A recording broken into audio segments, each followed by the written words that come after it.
Aleluya. Y te santifiqué y te di por profeta. Vamos para la primera página, son 8. Efesios capítulo 1. Aleluya. Efesios capítulo 1, versículo 11 y 12. Aleluya. Aleluya, aleluya, aleluya. Gloria a Dios, aleluya. Gloria a Dios. Efesios capítulo 1. Amén. Versículo 11 y 12. Capítulo 1, versículo 11 y 12 dice: En él asimismo tuvimos herencia, habiendo sido predestinados conforme al propósito del que hace todas las cosas, según el designio de su voluntad, a fin de que seamos para alabanza de su gloria, nosotros los que primeramente esperábamos en Cristo. Aleluya. Escucha bien. Yo te escogí cuando planeé la creación. Escucha bien lo que dice Dios. Yo te escogí cuando planeé cuando estaba en planes de la creación. ¿Por qué? ¿A quién Dios hizo primero? ¿Al hombre o a la mujer? ¿Y qué dijo? Dijo, no es bueno que el hombre esté solo.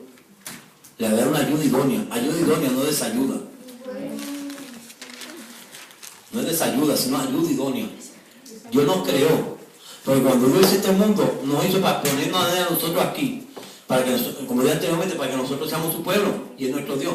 Pero por la desobediencia de los hombres y por la desobediencia de nuestros primeros padres, en la cruz del Calvario, Adán y Eva, hermano, que fallaron, dice, tú vas a comer con el sudor de tu frente, tú darás algo con dolor de parto.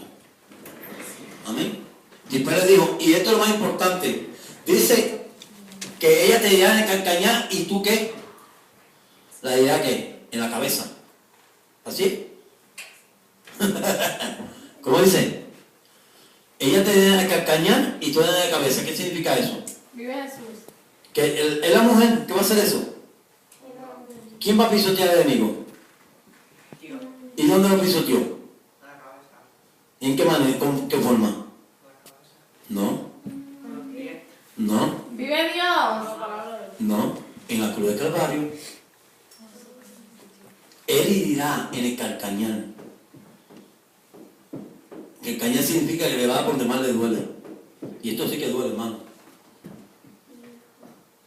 Y él lo va a pisotear. El único que tiene autoridad de pisotear y de tenerlo pisado cuantas veces le dé es nuestro Señor Jesucristo.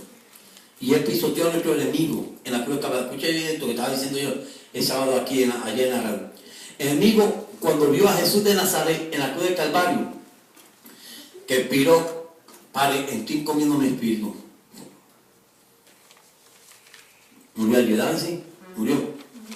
Yo me imagino, Satanás, te gané todo el tiempo, te está. Pero eso me había olvidado que había un tercer día. Que ese tercer día era la sorpresa más grande. Que era para la sorpresa más grande, la bendición más grande para el mundo y la derrota de Satanás. Pero parece que Satanás se durmió o se hizo el bobo o el tonto. Y cuando se oyó aquella roca se movió, salió el rubio de Galilea, el blanco a su ocasión, salió caminando. Tercer día venció la muerte. Cuando Satanás se creía que había vencido a Jesús de Nazaret en la cruz del Calvario, era cuando empezó la victoria del pueblo de Dios. Es cuando empezó tu victoria, es cuando empezó mi victoria, porque ya Dios estaba cansado de los sacrificios humanos. ¿Qué es un sacrificio humano?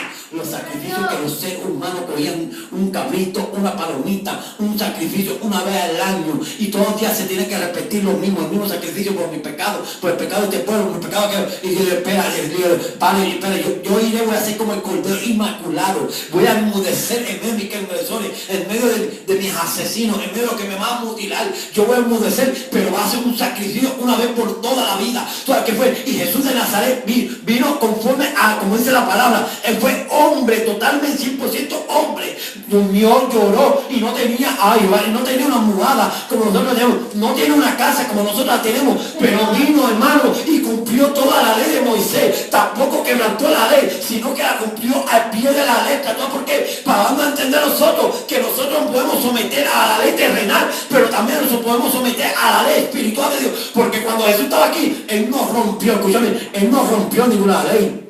Él se sometió a las leyes. En embargo, los religiosos, que hoy en día tantos religiosos en este día existen, te buscan toda la manera para acusarte. Hermano, y eso lo estamos viendo en este siglo ahora más que nunca. Estamos viendo los religiosos que buscan la manera de que te hacen una pregunta y hacen que para ver si tú caes o no caes de la gracia de Dios, para ver si tú fallas la ley de Dios. Y aquí te lo voy a probar. Te lo pruebo con la palabra. Te lo pruebo con la palabra que Dios se lo metió a toda la ley de Moisés. La Biblia dice que unos religiosos, amén, unos fanáticos, en aquel tiempo vino Jesús y se le tenemos que pagar impuesto a César. Jesús, esta gente se cree que Jesús no era listo, se cree que Jesús no lo conocía. Vaya, ellos creen que iba a decir no, a mí nada más, para que fallara, para hacer que Jesús que fallara. Dios, tráeme una moneda. ¿De quién es esta moneda? ¿De quién es este error? De César. Para César lo de César y lo de Dios de Dios. Así fácil. El que pague impuestos, que pague impuestos, pero siga sirviéndole a Dios. Señor. El que quiere robar, pues robarte, pues tiene que pagarle al gobierno, tiene que pagarle lo que hiciste. Pero si viene a Cristo, a mí Dios te perdona. Pero no significa que tú lo vas a hacer de nuevo.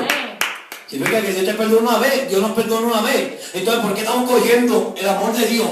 La misericordia, amén, y el libre albedrío para estar pecando, para estar abusando de eso y para estar abusando de eso en todo momento? Porque ahí mismo lo voy a leer, dice ahí mismo. Me dice, yo te escogí cuando planeé la creación. Si Dios te escogió, entonces, si tú tienes privilegio, amigo, amiga, hermano, hermana, ministro, pastor, evangelista, misionero, cantautor, diácono, que sea, si tú tienes privilegio de estar sirviendo al cielo, entonces, ¿quién te ha dado a ti el permiso de darle espalda a Dios? ¿Qué Dios nos ha hecho a nosotros?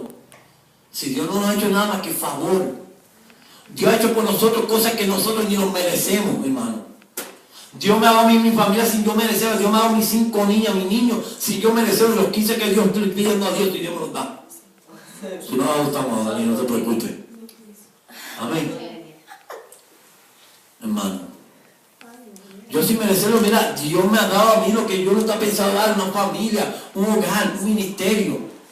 Una manera de poder expresar, una manera de poder hablar con la sociedad, una manera de lo más importante que de ser bendición de ser de bendición para otro amigo, para otra hermana. Hermano, si yo merecemos, porque mira, yo no me merecía, yo lo único que me merecía es el desprecio de Dios. Yo me merecía el desprecio de Dios. ¿Por qué? Porque donde quiera que empecé para bajarse policiano, para no conocido como aquella esquina allí en Aquila Manatí, la rubia peligrosa, hermano, cuando me paraba en aquella esquina, yo era lo más despreciable que Dios, yo creía que Dios no jamás me podía ver, hermano. Yo jamás pensaba que Dios existe, Dios no existe. Lo que existe como para mí es el money, lo que existe es lo que yo tumbo por ahí, lo que existe es lo que yo hacía, no tiempo de antes. Pero había una anciana allí, el pueblo de Manatí, al lado de la panadería, el casero Zorrilla, en aquel asilo, me decía, mira, como tú te llamas, pues me llamo la rubia, lo que sea. Me decía, pues mira, Cristo te ama, Cristo va a hacer un milagro. Y yo no muero hasta que Dios no ve, yo no veo el milagro. Y tú me puedes creer que hace 19 años, cuando me convertí, que Dios me dio la oportunidad de volver a los pies de Cristo, volver a Puerto Rico, hermano, sirviendo al Señor joven. Aquel anciano me dijo, ¿quién tú eres? Yo soy aquel que tú dijiste que Dios va a hacer. Ahora puedo vivir en paz, ahora yo puedo ver. ¿Sabes por qué? Porque yo antes, yo no creía que yo podía. Era imposible, pero imposible de que Dios me viera. Y tú sabes que el amor, la misericordia de Dios, aquel sacrificio que fue la cruz de Calvario, lo hizo por mí y lo hizo por todos adictos, prostitutas, homosexuales, lesbianas, mujeres rebeldes, jóvenes rebeldes, matrimonio destruido. Dios hizo aquel sacrificio y Dios dijo, ahora te toca a ti que tú me le des valor a aquella sangre que yo derramé en la cruz de Calvario por ti. Ahora quiero que tú me des valor a aquel sacrificio. Y hermano, cada vez que yo pienso más que aquel sacrificio, sacrificio, aquella escena del Calvario, hermano, yo lloro, yo tiemblo ante la presencia de Dios, porque yo tengo que decirle, Señor, yo tengo que decir, Señor, yo no puedo permitir que cada gota que tú derramaste en la cruz del Calvario caiga en vano por culpa mía en la tierra, que no puedo permitir que cuando tú dijiste en aquel madero, tengo sed, yo no puedo permitir que esa sed que tú tengas venga un impío la manche, si no yo te voy a amar, te voy a obedecer en todo precepto bíblico establecido por ti. Lo que pasa es que la gente no entiende el llamado que Dios le ha dado. La gente no entiende el amor que Dios te ha tenido a ti desde el principio de la creación, joven, dama, caballero. Nosotros tenemos que entender el llamado que Dios nos ha hecho a nosotros. Nosotros tenemos que entender que ese amor agape, hermano, porque amo agape.